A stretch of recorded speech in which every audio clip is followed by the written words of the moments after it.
নমস্কার। আগের দিনের কাহিনী গল্পের সূত্র ধরেই আমি আবার ফিরে যাব। তার আগে একটা কথা বলে নিই, এটা আমার আগেই বলা উচিত ছিল বোধহয়। যাই হোক, এই ভিডিও তৈরি, ক্যামেরার ব্যবহার, এসব ব্যাপারে আমি একেবারে একেবারে বিশাল পণ্ডিত যাকে বলে, আমার এগুলো একেবারে আসে না। এবং সত্যি কথা বলতে, আমি যতদিন ধরে স্মার্টফোন ব্যবহার করছি, আমার ফোনের ক্যামেরার ব্যবহার খুব কমই হয়ে থাকে। ফলে বলতে গেলে এই প্রথম আমার ফোনের ক্যামেরা এত বেশি ব্যবহার হচ্ছে। কাজে ভিডিও তৈরিতে যা দোষ ত্রুটি ইত্যাদি আপনাদের চোখে পড়বে, সেগুলো আপনারা আমার এই বিশাল পাণ্ডিত্য মাথায় রেখে নিজ গুণে ক্ষমা করে দেবেন। এবার আসি আগের দিনের যেখানে শেষ করেছিলাম সেখান থেকে আমাদের পুরাণ কোষের গল্প শুরু করি। আগের দিন আমি আপনাদের বলছিলাম যে 2011 সালের পুজোর সময় আমাদের কাছে পুরাণ কোষের জন্য Netaji institute for Asian studies এর অধীনে সরকারি গ্রান্ট এসে পৌঁছলো। সেই ফাইন্যান্সিয়াল ইয়ারের জন্য 6 লক্ষ টাকা। এবং সেই 6 লক্ষ টাকা এসে পৌঁছানোর পর আমরা মোটামুটি বেশ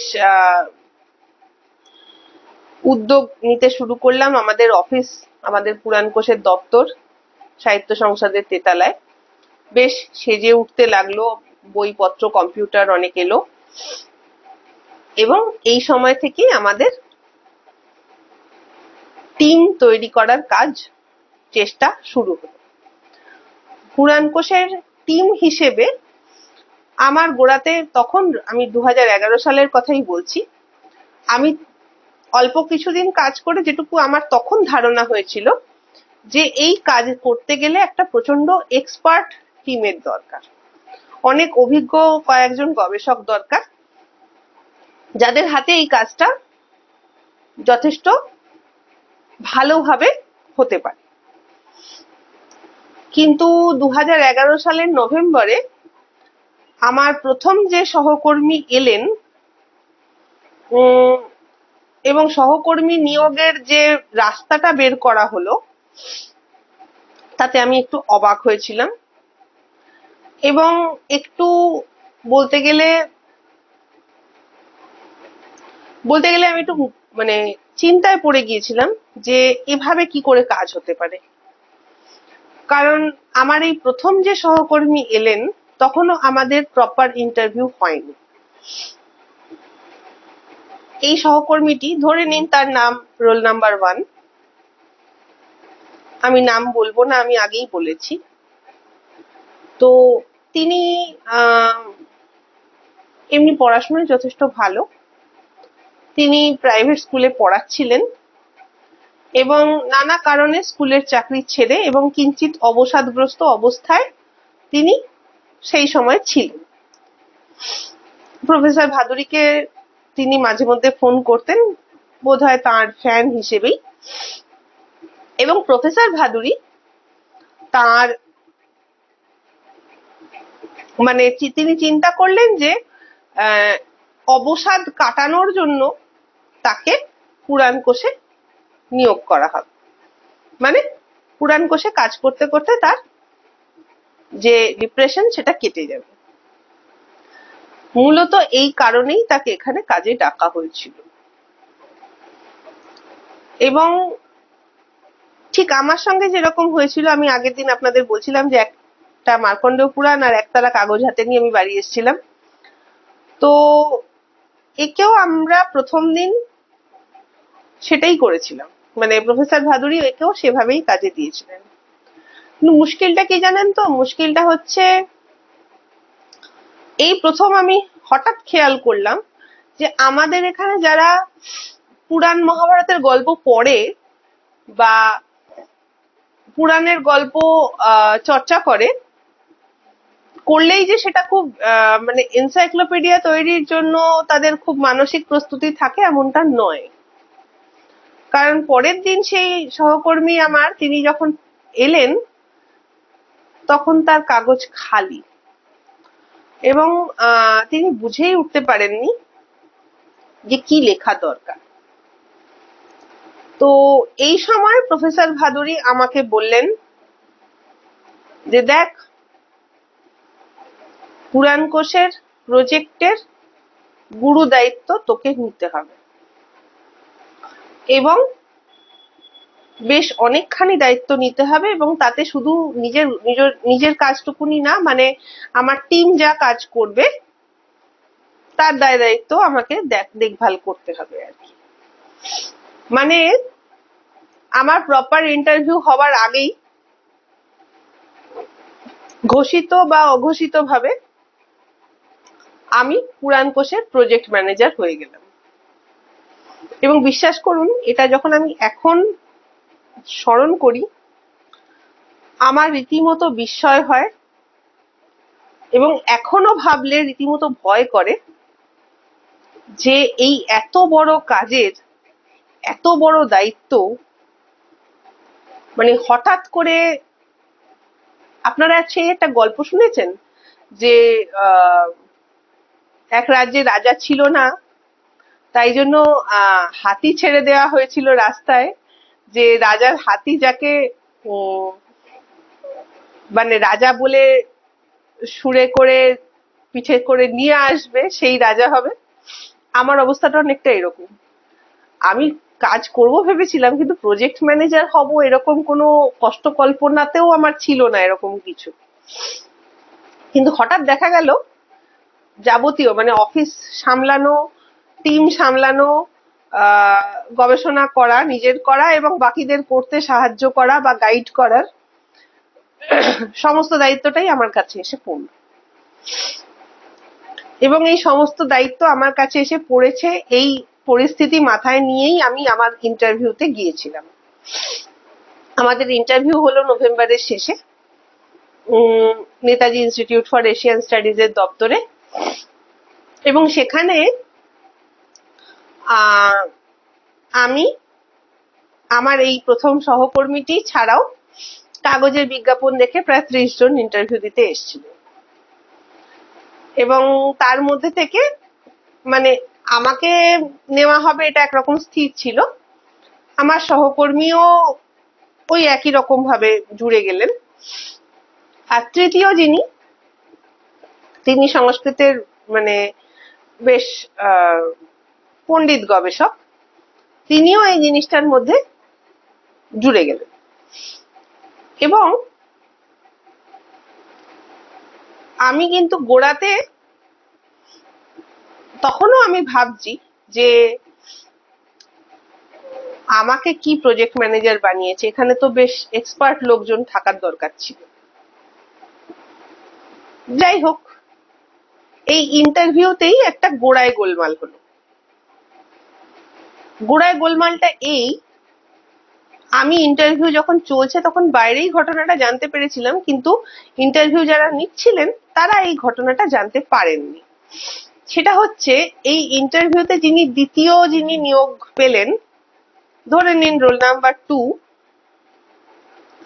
তিনি আসলে অন্য একটা প্রতিষ্ঠানের অন্য একটা রিসার্চ প্রজেক্টের সঙ্গে যুক্ত ছিলেন, এবং সেই প্রজেক্ট তখনো শেষও হয়নি, জমা দেওয়াও হয়নি। ফলে তার পক্ষে আসলে পুরো সময় আমাদের প্রজেক্টকে দেওয়া একেবারেই সম্ভব ছিল না। যাই হোক, আমি আজ অব্দি বুঝতে পারিনি যে তিনি ইন্টারভিউ দিতে কেন এসেছিলেন, কারণ তিনি কিন্তু গোড়াতেই সেটা জানিয়ে দিলেন এবং তাকে আমরা আসলে কাজে পেলাম না। ফলে পড়ে রইলাম আমি আর আমার সেই মানে অধ্যাপক ভাদুরীর প্রথম আবিষ্কার সেই রোল নাম্বার 1। এবং বিশ্বাস করুন, আমার এখন হাসছি বটে, কিন্তু এখন ভাবলে বেশ বেশ দুশ্চিন্তা হয়, কেননা তখনের দিনগুলো দুশ্চিন্তারই ছিল যে এভাবে কাজ কি করে হবে, এভাবে কি কাজ হয়। কিন্তু যাই হোক, আমরা শুরু করলাম, এবং তখনও আমাদের পুরাণ কোষের যে গঠন, পুরাণ কোষের যে পুরাণ কোষে কি থাকবে না থাকবে এই সংক্রান্ত পরীক্ষা নিরীক্ষা আমাদের তখনও চলছে। এবং সেই পরীক্ষা নিরীক্ষার যে জায়গায়, সেখানে আমরা মোটামুটি এইটুকুতে এসে পৌঁছেছি যে রামায়ণ, মহাভারত আর সব পুরাণ কভার করা সম্ভব না হলেও মেজর কিছু পুরাণ যেগুলো থেকে আমরা সবকিছু দেওয়ার চেষ্টা করব। কারণ আমি আপনাদের আগের দিনই বলছিলাম যে 18টা পুরাণ, 18টা উপপুরাণের মতো বিশাল যে মানে পুরাণ সাহিত্য, তার সমস্তটা এনসাইক্লোপিডিয়ায় ধরতে গেলে 5 খণ্ড কেন 15 খণ্ডও বোধহয় কম পড়বে। তো কাজেই আমাদের কোথাও তো দাঁড়ি দিতে হতো।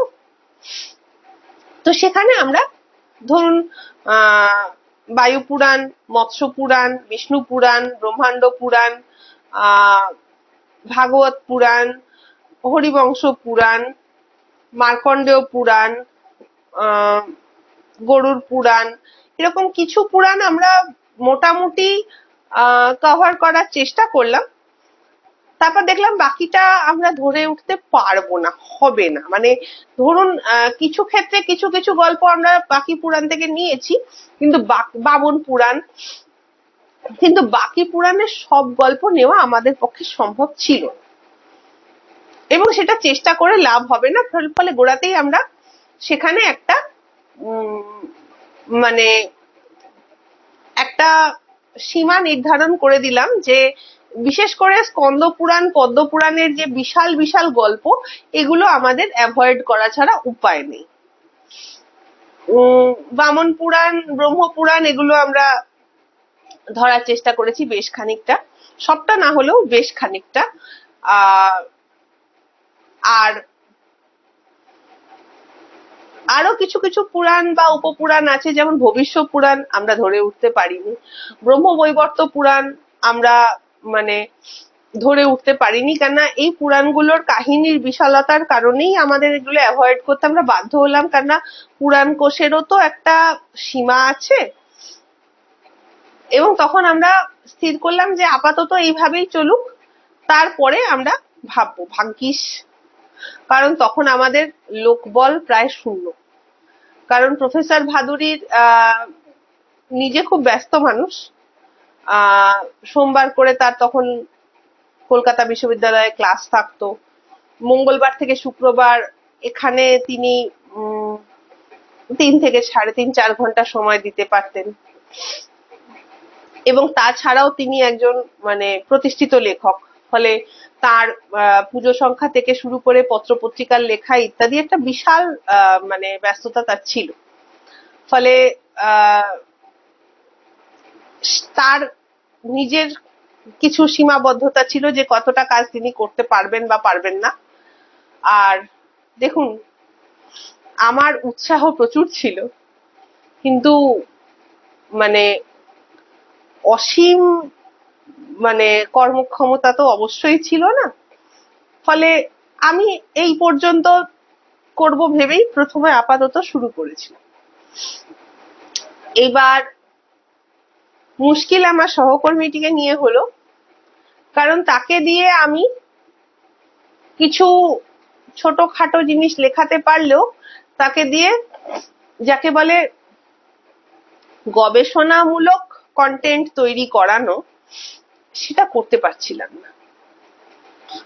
আর এদিকে আমাদের তখন আপাতভাবে প্রথমেই মনে হয়েছে যে পৌরাণিক যে চরিত্রগুলো, বিশেষ করে রামায়ণ মহাভারতের যে চরিত্রগুলো, সেগুলো বড় চরিত্রগুলো আগে লেখার দরকার, কেননা সেগুলো সেই লেখাগুলো আকারে বড় হবে।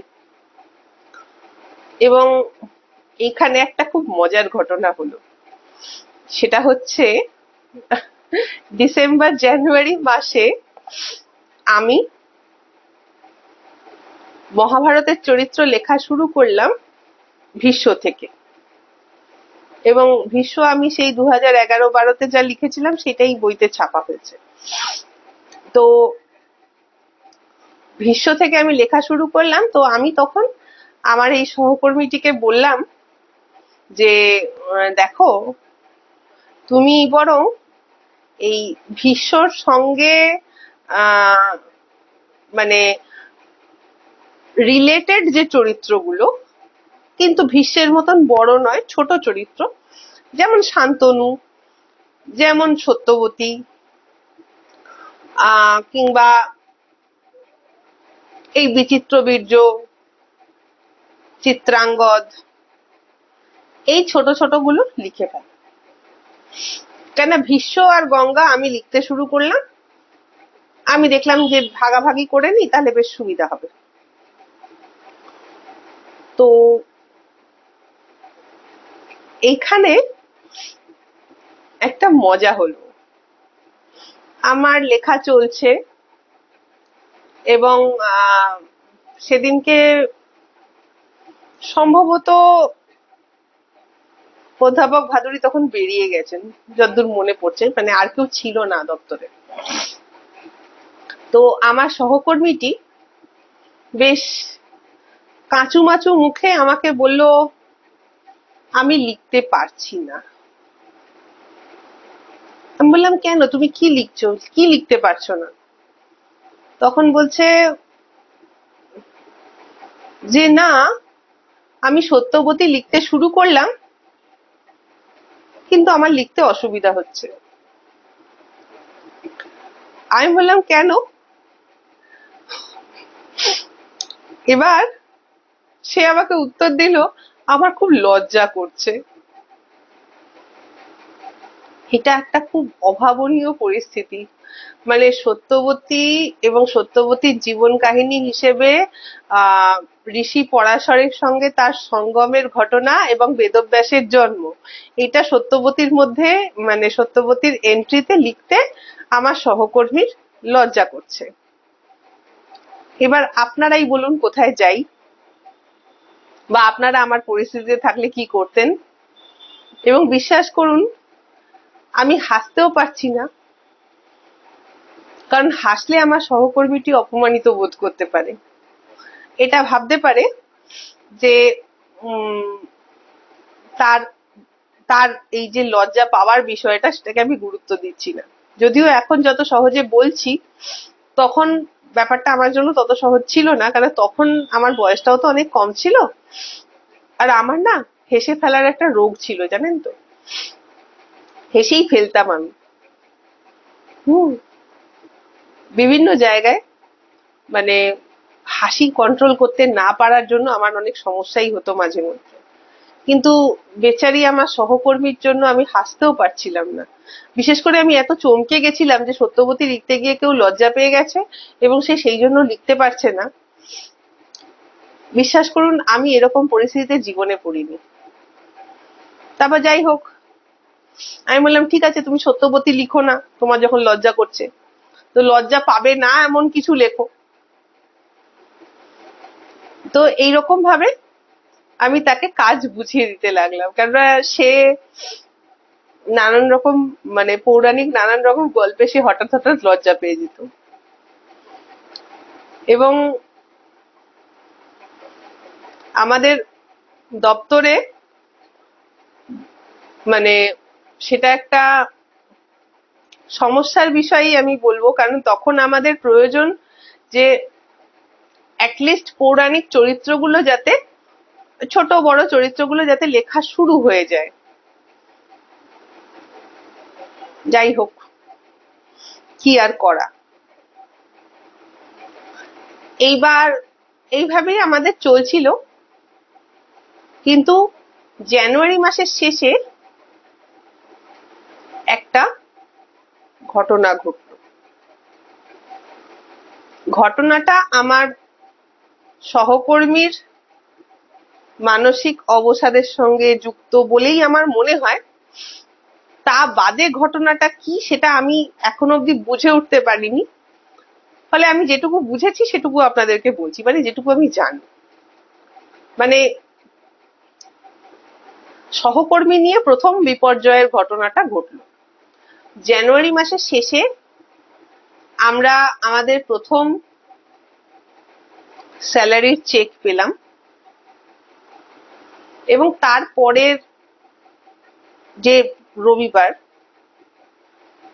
সেই রবিবার দিন সকালবেলায়,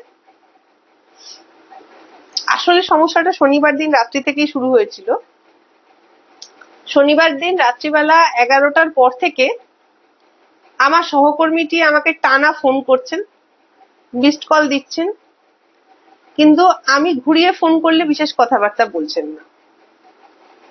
এবার দেখুন, রাত্রিবেলা 11টা থেকে আর প্রায় রাত্রির 1টা পর্যন্ত আমি এই সমস্যার মধ্যে দিয়ে গেছি, এবং আমি তাকে বারবার জিজ্ঞাসা করেছি যে কি হয়েছে, কি সমস্যা। তো কিন্তু তার কাছ থেকে আমি কোনো উত্তর পাইনি। আমার মনে হয়েছিল সে কান্নাকাটি করছে, মানে ফোনে শুনে মনে হয়েছিল, কিন্তু সত্যি সত্যি ঠিক কি ঘটেছিল আমি বলতে পারবো না। তো যাই হোক, রাত্রির 1টা পর্যন্ত এই জিনিসটা যখন চললো, তখন আমাকে তো আলটিমেটলি ঘুমোতে হবে, এবং পরদিন সকালবেলা উঠতে হবে, আমাকে পড়াতে যেতে হবে, এবং অন্যান্য কাজকর্ম আছে। তো সেই রকম ভেবেচিন্তে আমি তখন ফোনটা বন্ধ করে ঘুমিয়ে পড়লাম, যে এখন এত রাত্রে আর এই ডিপ্রেশনের গল্প শুনতে পাচ্ছি। পরের দিন সকালবেলা তখন আমি আমার 11-12 এর, বোধহয় 11 এর মেয়েদের পড়াচ্ছি। একজন ছাত্রীর বাড়িতে আমার 5 জন ছাত্রী পড়ছে। এই সময়ে আমাকে অধ্যাপক ভাদুরী ফোন করে বললেন, শোন, বলে আমার সহকর্মীর নাম করে বললেন যে সে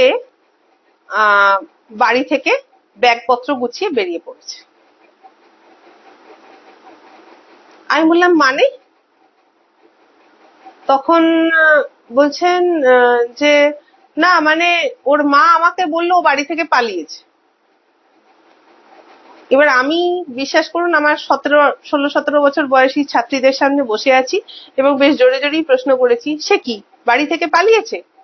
আমার ছাত্রীরা সদ্য ডেপো, তারা আবার মানে ফোনে কে আছে ইত্যাদি না বিবেচনা করেই আমাকে জিজ্ঞেস করলো কার সঙ্গে, কে পালিয়েছে। তো আমি তাদেরকে বলতেও পারছি না যে ব্যাপারটা আসলে কি, আমি জানি না কিছু। এদিকে তাদের প্রশ্নটাকেও আমি অবহেলা করতে পারছি না, আমারও একটু একটু হাসি পাচ্ছে, ফচকে হাসি, কিন্তু বুঝতেও তো পারছি না কি ঘটেছে। তারপরে তখন ঘটনাটা ওইখানেই থামলো, যে আমরা জানতে পারিনি প্রথমে যে সে পালিয়েছে, তো কোথায় গেছে। তারপরে আবার ঘন্টাখানেক বাদে ফোনে জানলাম যে সে ওই রবিবার দিন সকালবেলায় আমাদের সাহিত্য সংসদের দপ্তরে গিয়ে পৌঁছেছে, এবং সেখানে পৌঁছে সেখানকার যে সিকিউরিটি গার্ড, তাকে একরকম তার চোখে ধুলো দিয়ে আমাদের 3তলার দপ্তরে পৌঁছেছে। সেখানে আমাদের যে স্যালারি চেক সে পেয়েছিল সেটা জমা রেখেছে, এবং রেখে তারপর সেখান থেকে বেরিয়ে নানা জায়গায় ঘুরে টুরে সে আলটিমেটলি বিকেলবেলা বোধহয় সে বাড়ি ফিরেছিল।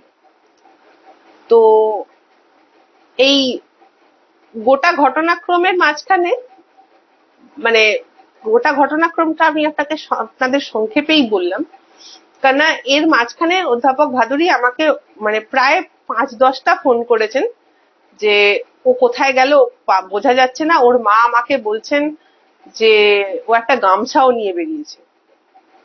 এবং দেখুন, গামছা বললে কার কি মনে আসে জানি না, তখন আমার গলায় দড়ির কথা মনে এসেছিল।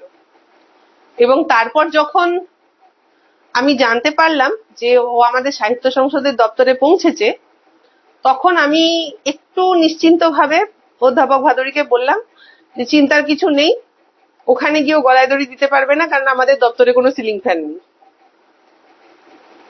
যাই হোক, তারপর শেষ অবধি বেলা প্রায় 3টে বাজিয়ে সে বাড়ি ফিরেছে জেনে আমরা স্বস্তির নিঃশ্বাস ফেললাম, এবং তখন সে অধ্যাপক ভাদুরীকে জানালো সে আর এখানে কাজ করবে। এবং বিশ্বাস করুন, আজকে এই 2025-এ পৌঁছেও আমি আজ অব্দি আবিষ্কার করতে পারিনি যে সে কাজ করবে না কেন বললো, আর 2012 সালের জানুয়ারির শেষে তার এরকম অদ্ভুত আচরণের কারণ কি, আমি কিছুই জানি না। পরের দিন যখন দপ্তরে গেছি তখন সাহিত্য সংসদের যারা কর্মচারী তাদের মধ্যে নানান রকম কানফুসফুস চলছে। আমি চরম অস্বস্তিতে, কারণ ঘটনার ব্যাখ্যা আমারও জানা নেই। এবং সেদিনকে আবার সোমবার, মানে অধ্যাপক ভাদুরী কলকাতা বিশ্ববিদ্যালয়ে ক্লাস করাচ্ছেন, তিনি এখানে আসবেন না। সারাদিন আমি এদের নানান রকম প্রশ্নের মাঝখানে দাঁড়িয়ে চুপচাপ শান্তভাবে বলছি যে আমি কিছু জানি না, আমি কিছু বলতে পারবো না, এইরকম চললো। এবং বিকেল না, তার পরের দিন মানে মঙ্গলবার দিন যখন অধ্যাপক ভাদুরী এলেন, তখন আমরা আবার চিন্তা করতে বসলাম যে আমাদের এখানে কাজের জন্য কোনো লোক নেই। এই অবস্থায় সেদিন বিকেলে, মানে ওই মঙ্গলবার বিকেলে, একেবারে ফেব্রুয়ারির গোড়ায় আমাদের দপ্তরে আমাদের পুরাণ কোষের প্রধান সহায়ক এবং আমার প্রায় 12.5 বছরের সহকর্মী ঐত্রেয়ী সরকার প্রথম এসেছিলেন। আমাদের এই গল্পটা বাকিটা আমি আবার পরের দিন আপনাদের বলবো, কারণ এই বিকট ঘটনারও আবার একটা পরবর্তী অংশ আছে, আজকে বললে বড় বেশি হয়ে যাবে। আপনারা সবাই ভালো থাকবেন, সঙ্গে থাকবেন। অনেক ধন্যবাদ, নমস্কার।